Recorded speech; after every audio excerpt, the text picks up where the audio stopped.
Welcome back to another video. Why everyone is selling their Mark 7 Golf R. A little bit around the car market. This is part 10, potentially kind of like the last episode that I'll probably do maybe in this series. I might revisit it in the future, but essentially what I'll do, I've been sharing this for the last couple of months about how the used car market is all over the place, been responding to a lot of your comments and reading them through. That's kind of what I do in each of the series. Yeah, check back on it if you're interested. It's really good insight from a lot of knowledgeable people and sort of real life experiences of selling their car, how much they're getting for it and how much they're kind of making.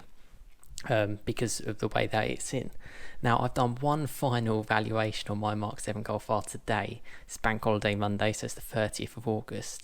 And my valuation is here, as you can see, £20,595. That's for my 33,000 mile 2017 Mark 7 Golf R 3-door manual. So, pretty good. It hasn't changed really, to be honest with you, since I started doing this series. I thought it would end, but as it got towards the end of August, but clearly it has not. I think it's here to stay with the issues with the chip supply and sort of the car market. Demand is really high. I don't think it's going to go down at all. Yeah, you can see some of the quotes that I've got over the previous sort of episodes that I've kind of shared. I think it's really high. I'll kind of discuss a little bit at the end of the video, will I sell mine, and also go through all of yours comments. So let's get straight into these. So this is from part 9. So yeah, check back on that if you want to see it. But this is essentially the comments from part 9, which I'm obviously sharing in part 10. So yeah, first comment here. My thinking is that once the delayed Mark 7 GTI CS and Rs start being delivered to customers later in the year, there'll be a fair few part exchange Mark 7 7.5 Golfs coming to the market, and that will signal the return of used car prices back down to normal levels. So really good point, and thank you for commenting. I know you comment quite a lot as well, so I really do appreciate your support to the channel, and thanks everyone so much for actually getting involved in it, liking, sharing, subscribing to the channel, through a whole host of videos that I kind of do. I generally do sort of VW, Ford, Porsche type content. That's kind of what I kind of enjoy, and that's kind of what I'm passionate about. Yeah, and if you do want to support the channel further, by the way, I will leave links in the description, which are essentially just like referral links. So you get a little bit of money, I get a little bit of money, and that just goes towards supporting the channel.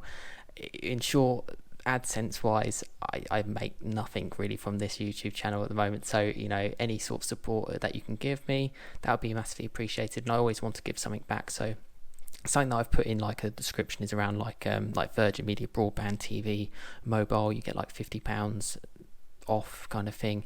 Same with sort of like your water, gas, electric, just sort of real world stuff. I know it can be a bit boring, but if you do come to a point where you are actually renewing or you want to change, think of me and come back to these videos and try the links. That just helps the channel out. That's basically all I want to say there.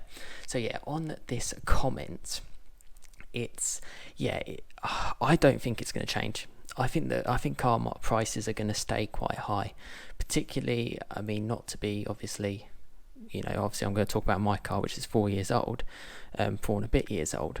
Most of the value that it would have lost from depreciation is kind of gone. The value is now in the car and what it represents and kind of how it can help you out. So yeah, I don't think it's going to change. I don't think it's going to go low again. It's, you know, they've lost what, 8-9 months of car production plus a lot more from like the pandemic.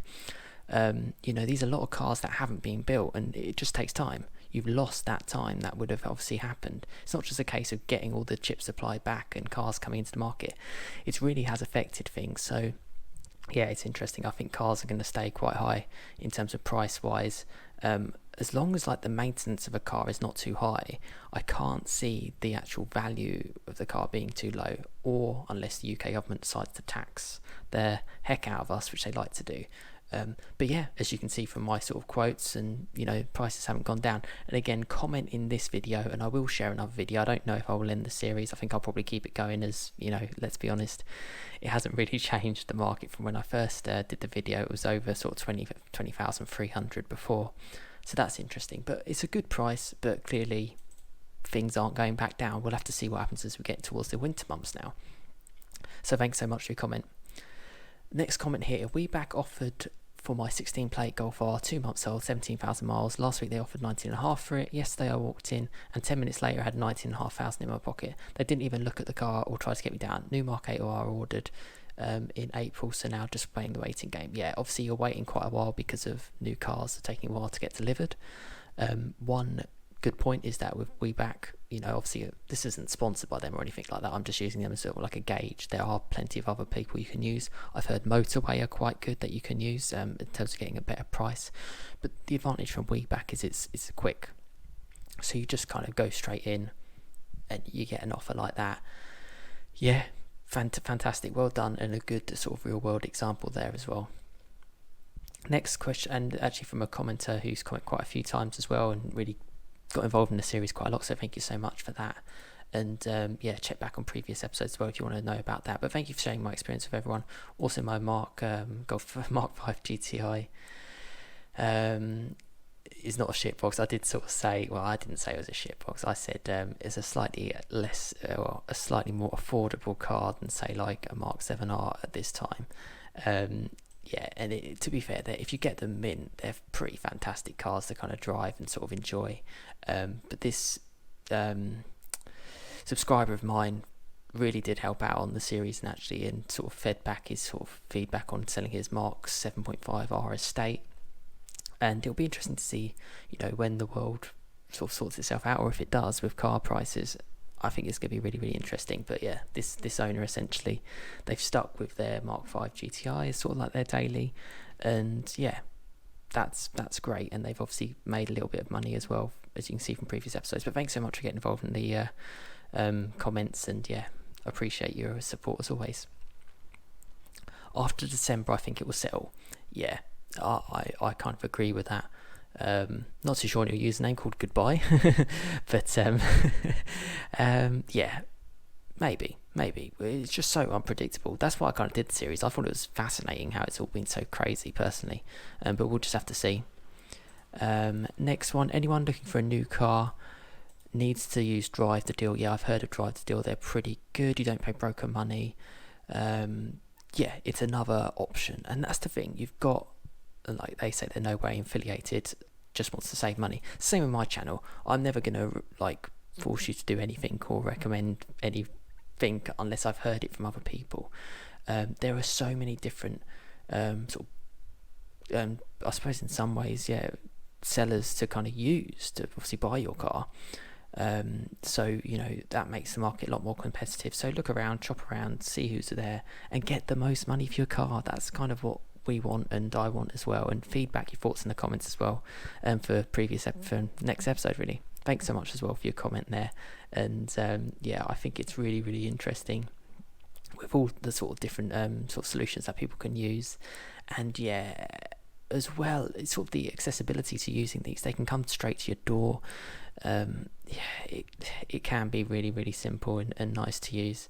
Yeah, interesting stuff. So thank you for that. Next comment, if I hadn't seen your videos 2 months ago, I'd never sold my Golf R until my Mark 8R arrived, and I wouldn't have been able to add an extra 4k towards the deposit or buy the Estoril 19-inch wheels. So 5k profit after paying off the remaining finance. Thank you again for that, Sam, top man. I'll let you feature mine when it arrives, but I live way up in Edinburgh. Actually, on that, Chris, if you are watching, I do plan on actually going to Edinburgh for sort of like maybe like a week or two, so maybe I will try and reach out, see if you are about potentially. We'll have to see on that.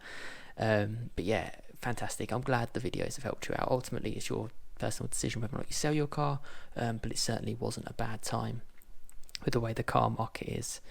That's really, really interesting. Thanks so much for that. And the final comment from the same subscriber. So I just noted the car price peak is falling a little bit. Just went to Avon Hallshaw site a minute ago where it sold, and you get the price details. Blah, blah, blah. I sold it at the right time, so glad I sold it. Yeah, fantastic. I mean, I've just done a quote and it's gone up or sort of around the same amount. But yeah, it's interesting. It's changing week on week. I think you've got to be happy. You've got your 8R. Well, hopefully when it arrives. And yeah, that's the main thing. But thanks everyone so much for getting involved in this series. If you do comment a lot on this actual video, I'll read through your comments in the next video and we can kind of discuss and share through it. I'm not going to explain the full details of everything because, check back on the series to know what this is all about, and get involved in the channel as well. Like, share, subscribe. It makes a huge difference to the to the growth of the channel, and I massively appreciate everyone's support. Now, the final thing that I want to add: am I selling my Golf R? To be honest with you, no. And the main reason for that is I still currently need a car in my life. I mean, that might change in the next couple of weeks or next couple of months. And I don't think for the money there is a better car out there, personally. That's just my opinion, and that's just from my experience of what I've driven, and how long I worked hard to find that exact car that I wanted. I like the manual engagement, and that's something that, unfortunately, like the Mark 8 GTO Club Sport and the R, not to mention the fact they are an extra sort of £15,000-20,000 on top of my car, it just doesn't offer. So I'm quite happy where I am at the moment. We'll have to see. Part of me was half thinking about a Porsche Cayman, but I don't really know. I'll comment, let me know what you lot think. Who knows what could arrive in the garage. But listen, thank you so much for the support. I hope this series has helped you out. Thanks so much for the support. Obviously, if you comment, get involved, like the video, I'll keep the series going. And I hope you've enjoyed it and found it useful. Have a fantastic rest of your week. Hope you enjoyed your bank holiday weekend if you're in the UK. And cheers guys.